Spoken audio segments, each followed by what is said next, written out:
नमस्कार। आज हम जानेंगे उत्पन्न एकादशी की कथा। मार्गशीर्ष मास के कृष्ण पक्ष की एकादशी को उत्पन्न एकादशी के नाम से जाना जाता है। पौराणिक कथाओं के अनुसार इस तिथि को एकादशी माता की उत्पत्ति हुई थी, जिन्होंने भगवान विष्णु की योग निद्रा अवस्था में उनकी रक्षा की थी और एक महापराक्रमी असुर का वध किया था। यह कथा सतयुग के समय की है, जिसे स्वयं भगवान श्री कृष्ण ने धर्मराज युधिष्ठिर को सुनाई थी। सतयुग में एक अत्यंत बलशाली और दुष्ट राक्षस था, जिसका नाम मुर था। वह नाड़ी जंग नामक असुर का पुत्र था और अपनी शक्ति के बल पर तीनों लोकों में हाहाकार मचा चुका था। मुर ने देवताओं को पराजित कर दिया और स्वर्ग पर अपना अधिकार जमा लिया।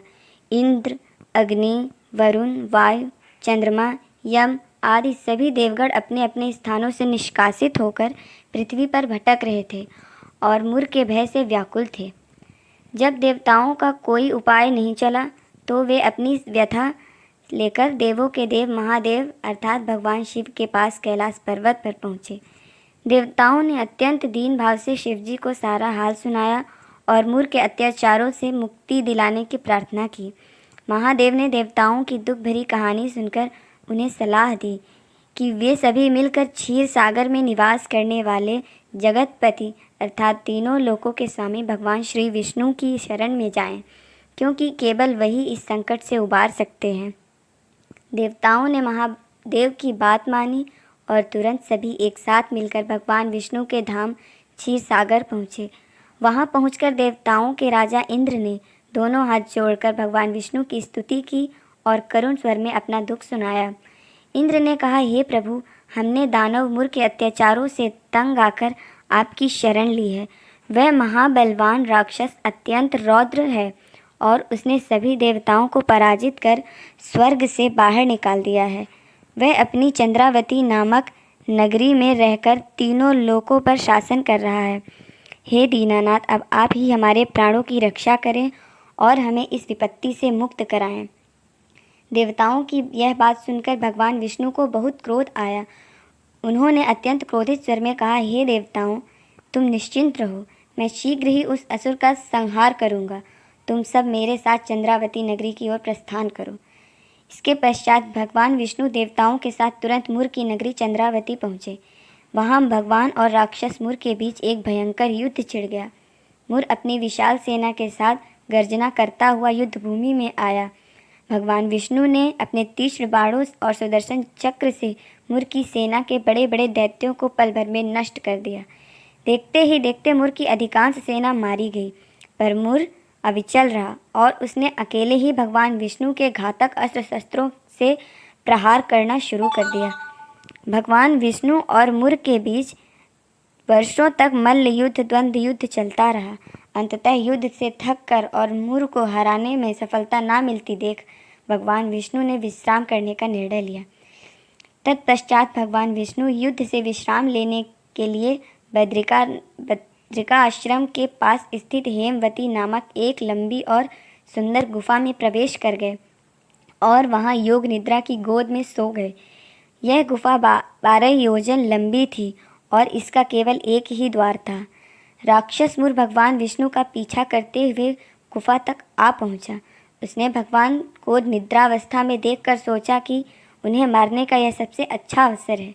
जैसे ही मुर ने भगवान पर आक्रमण करने के लिए अपना शस्त्र उठाया, उसी क्षण भगवान विष्णु के शरीर से एक अत्यंत तेजस्वी, कांतिमय और अस्त्र शस्त्रों से सुसज्जित दिव्य कन्या उत्पन्न हुई। वह देवी तुरंत खड़ी हो गई और उन्होंने मुर राक्षस को ललकारा।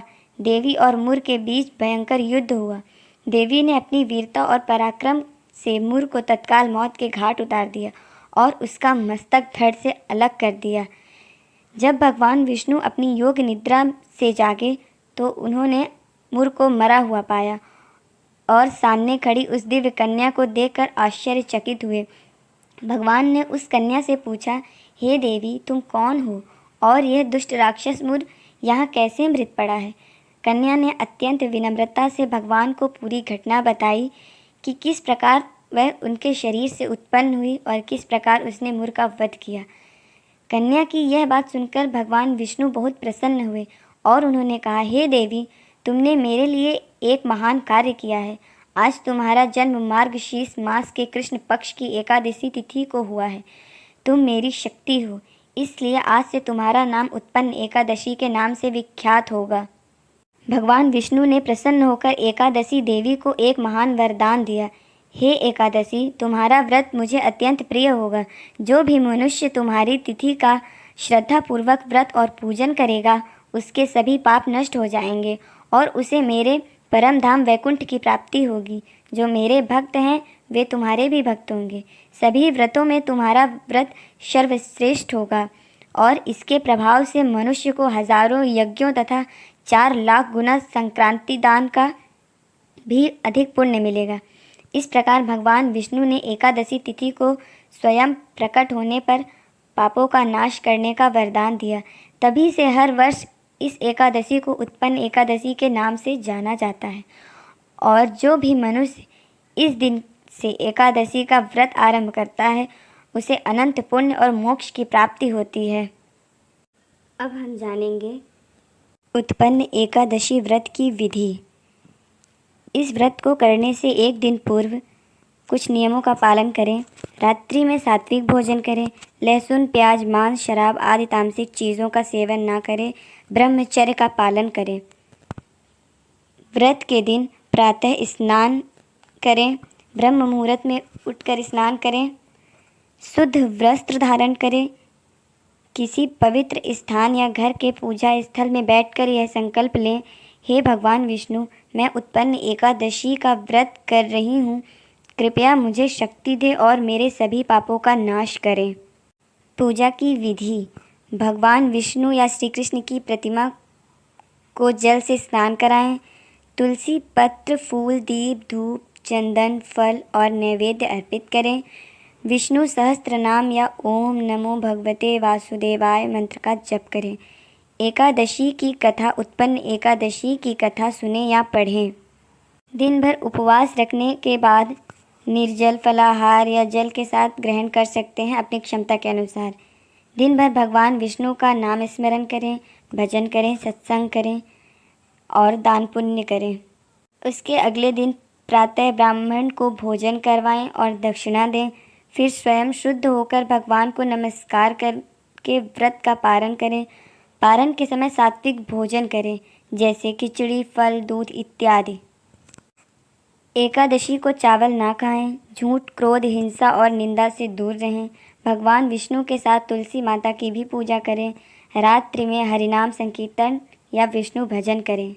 अब बात करेंगे इस व्रत के फल के बारे में। यह व्रत करने से सभी पाप नष्ट हो जाते हैं। मन को शुद्धि और आत्मिक शांति मिलती है। मोक्ष की प्राप्ति होती है और भगवान विष्णु का विशेष आशीर्वाद मिलता है। यह व्रत समस्त एकादशी व्रतों में सर्वश्रेष्ठ एवं प्रारंभिक माना गया है। तो ये थी उत्पन्न एकादशी व्रत की कथा। भगवान विष्णु का आशीर्वाद आप सब पर बना रहे।